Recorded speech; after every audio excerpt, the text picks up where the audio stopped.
नमस्कार दोस्तों, स्वागत है आपका द न्यूज लॉन्चर के इस यूट्यूब मंच पर। दोस्तों, अजीत पवार अब दार्शनिक अंदाज में बातें कर रहे हैं और अजीत पवार की बातों को सुनकर लगता है कि आखिर गलती किसी की और दोष किसी और को देने के अंदाज में वो आ गए हैं। दरअसल बारामती की सीट जहां से वो 8वीं बार नामांकन करने पहुंचे, वो बारामती जहां से उंगली पकड़ाकर सियासत का क ख ग घ ABCD सिखाने का काम उन्हें उनके चाचा शरद पवार ने किया, वो बारामती जहां से 7 बार वो विधानसभा पहुंचे, वो बारामती जहां से 1 बार वो लोकसभा भी पहुंचे, वो बारामती जिन्होंने उन्हें राजनीतिक पहचान भी दी, सियासत का ककहरा भी सिखाया और राज्य में मुख्य विपक्षी दल के नेता यानी विधानसभा में नेता विपक्ष से लेकर उप मुख्यमंत्री की कुर्सी तक मुहैया कराने में महती भूमिका निभाई। दरअसल उसी सीट पर वो मुकाबला करने पहुंचे और मुकाबला किससे? उनके खुद के भतीजे योगेंद्र पवार से।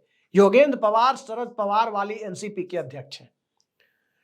योगेंद्र पवार कह रहे हैं कि मुकाबला बहुत मुश्किल नहीं है लेकिन आसान भी नहीं है। स्वाभाविक है, उन्हें अपने चाचा से लड़ना पड़ रहा है तो उन्हें आसान और मुश्किल का भेद समझ में आ रहा है। लोकसभा चुनाव के नतीजे को देखें तो बारामती की लोकसभा सीट पर शरद पवार की बेटी सुप्रिया सुले मैदान में थी और उनके खिलाफ कौन थी? उनके खिलाफ थी सुप्रिया सुले की भाभी यानी अजीत पवार की पत्नी सुनेत्रा पवार। सुनेत्रा पवार अजीत पवार की पार्टी एनसीपी के टिकट पर थी। अब चूंकि ओरिजिनल पार्टी का सिंबल अजीत पवार के पास है, शरद पवार को बिल्कुल नया सिंबल मिला, लेकिन बावजूद इसके नए सिंबल के साथ सुप्रिया सुले ने सुनेत्रा पवार को चुनाव में हरा दिया। इसके पहले के लोकसभा चुनाव को देखें तो पार्थ पवार भी चुनाव हार चुके हैं, अजीत पवार के बेटे। और अब की परिस्थितियों में जो दार्शनिक वाली बातें वो कह रहे हैं उसमें ये कहते हुए वो पाए जा रहे हैं कि माना पहली गलती उनकी थी, लेकिन बाद की गलती शरद पवार की तरफ इशारा करते हुए कह रहे हैं कि बाद की गलती दूसरे लोग कर रहे हैं।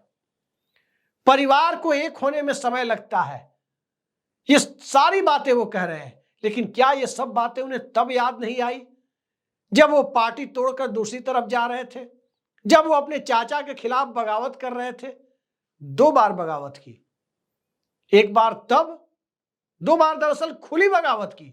अंदरूनी बगावत की खबरें तो कई बार आई जहां शरद पवार झुके भी, नेता भी बनाया, डिप्टी सीएम भी बनाया, लेकिन जो खुली बगावत हुई वो 2 बार हुई।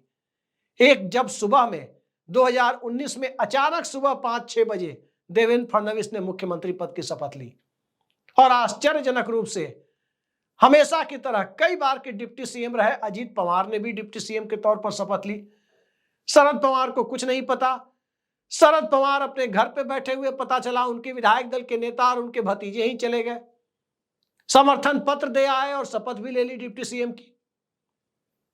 उसके बावजूद शरद पवार ने कमान संभाली, पार्टी के विधायकों को वापस लाया और अंततः 80 घंटे के भीतर देवेंद्र फडणवीस की पूरी कैबिनेट का इस्तीफा हो गया।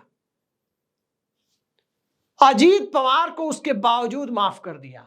सुप्रिया सुले ने एक बड़ा ही इमोशनल ट्वीट किया था परिवार और पार्टी को लेकर के। अजीत पवार वापस आए और अजीत पवार को वापस लाने में शरद पवार की पत्नी की बहुत बड़ी भूमिका बनाई गई, क्योंकि उन्होंने पार्टी और परिवार दोनों को एकजुट रखने में बहुत बड़ी भूमिका निभाई। उस वक्त शरद पवार ने माफ कर दिया। दूसरी गलती, जब एकनाथ शिंदे की सरकार बन गई, वो सरकार चल रही थी गुवाहाटी मॉडल वाली सरकार, उद्धव ठाकरे की सरकार को गिराकर बनी हुई सरकार। उसके बाद अजीत पवार ने विधायकों के बहुमत के साथ बगावत कर दी, वो भाजपा के साथ चले गए, एकनाथ शिंदे सरकार में फिर से डिप्टी सीएम बन गए। और जब वो डिप्टी सीएम बन गए उसके बाद राजीव कुमार के आयोग ने उनकी पार्टी को ही यानी अजीत पवार गुट को ही असली एनसीपी की मान्यता दे दी, बिल्कुल शिवसेना वाले मॉडल पर। जैसे उद्धव ठाकरे के हाथ से ओरिजिनल पार्टी छीनी गई, वैसे ही शरद पवार के हाथ से पार्टी छीनी गई। लेकिन शरद पवार ठहरे। शरद पवार ने लोकसभा चुनाव में धूल चटा दी, पूरे के पूरे महाराष्ट्र में महाविकास आघाड़ी ने ही धूल चटा दी एनडीए को।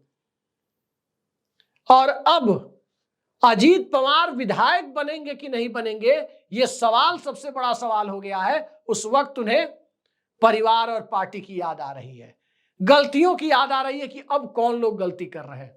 शरद पवार क्या गलती कर रहे हैं? क्या शरद पवार ने पार्टी तोड़ी थी?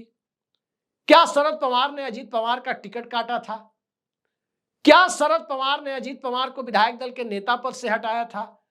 क्या शरद पवार ने अलग अलग सरकारों में अजीत पवार को डिप्टी सीएम बनने से रोका था, उप मुख्यमंत्री बनने से रोका था? कहीं नहीं रोका था। हर जगह अपने उत्तराधिकारी के तौर पर वो अजीत पवार को आगे बढ़ा रहे थे।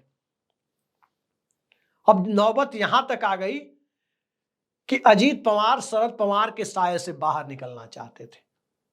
वो निकले, पार्टी बनाई, एनसीपी खड़ी की, अपनी एनसीपी खड़ी की, ओरिजिनल पार्टी की मान्यता ली।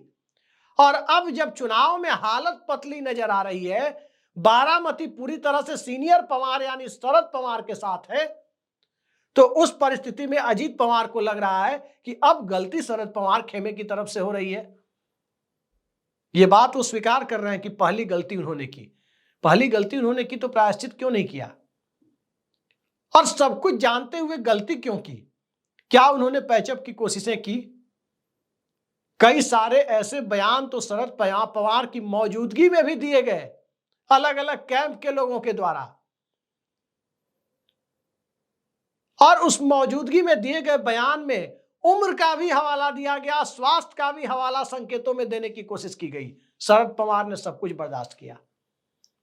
जिन लोगों को शरद पवार ने नेता बनाया, छगन भुजबल को नेता बनाया, धनंजय मुंडे को भारतीय जनता पार्टी में उनके चाचा गोपीनाथ मुंडे के देहांत के बाद उस तरह से तवज्जो नहीं मिल रही थी, उन्हें भी लाकर नेता बनाया। प्रफुल्ल पटेल को तो कैबिनेट मंत्री तक बनवा दिया मनमोहन सिंह की सरकार में।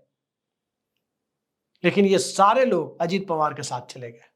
और अजीत पवार के साथ जाने का मतलब यह था कि शरद पवार के खिलाफ खुली बगावत करना। लेकिन याद रखिए, शरद पवार है। खुद को छत्रपति शिवाजी महाराज का वंशज बताने वाले एक नेता उनकी पार्टी को छोड़कर गए थे। सांसद थे सातारा के, और उनके इलाके में शरद पवार ने बारिश में भीगते हुए रैली की थी। और जिस तरह की इमोशनल अपील की, उस चुनाव में पूरा खेल पलट गया, ना सिर्फ सतारा का, पूरे महाराष्ट्र का। और अब बगावत तो घर में हुई है, सहानुभूति शरद पवार के प्रति है। बारामती को बारामती शरद पवार ने बनाया। यहां तक कि नरेंद्र मोदी सरकार के वित्त मंत्री अरुण जेटली ने जब बारामती का दौरा किया तो बारामती में जाकर उन्होंने ये कहा कि इस देश में 100 बारामती की जरूरत है।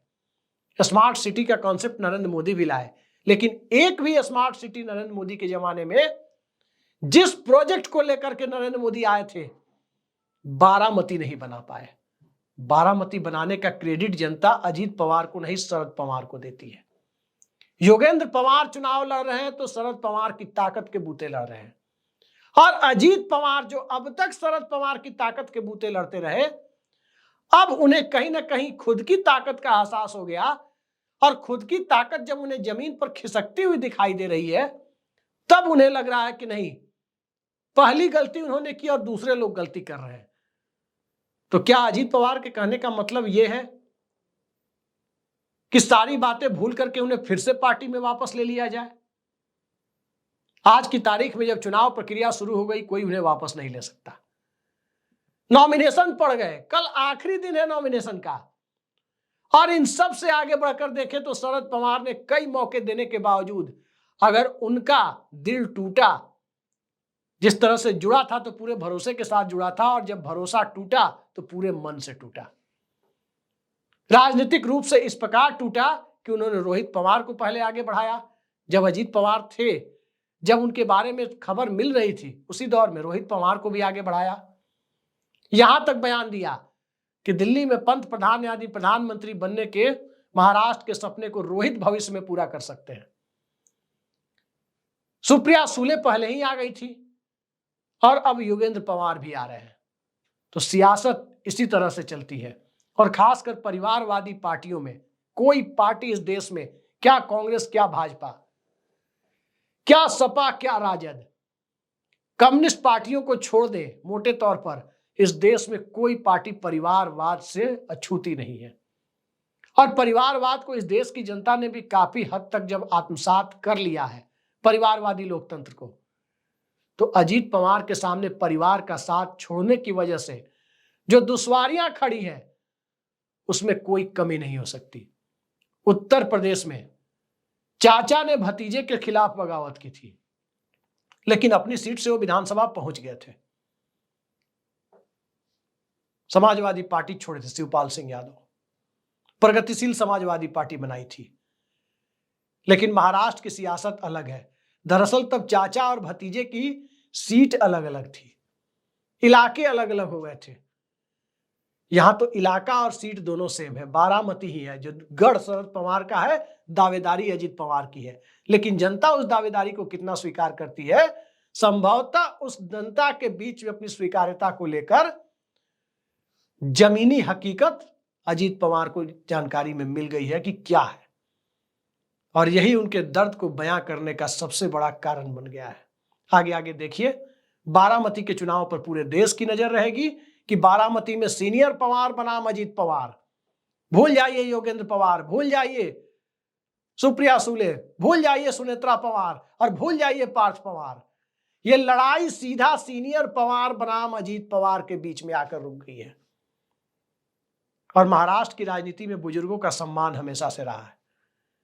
शायद अजीत पवार इसको भूल गए थे, यही कारण है। अन्यथा अजीत पवार की एक प्रशासक के तौर पर जो भूमिका रही है, कोई इनकार नहीं कर सकता कि कई मंत्रालय उन्होंने बहुत ही सफलतापूर्वक चलाए। लेकिन सियासत में एक ऐसी गलती जो भावना प्रधान राज्य के वोटर के सीधे दिलो दिमाग को चुभती हुई नजर आई, तो उस गलती की सजा या उस गलती का इनाम दोनों ही 23 नवंबर को आपके सामने आएगा। तो देखते रहिए द न्यूज लॉन्चर। पल पल की अपडेट हम महाराष्ट्र के चुनाव की आपको देते रहेंगे। फिलहाल के लिए इतना ही। नमस्कार।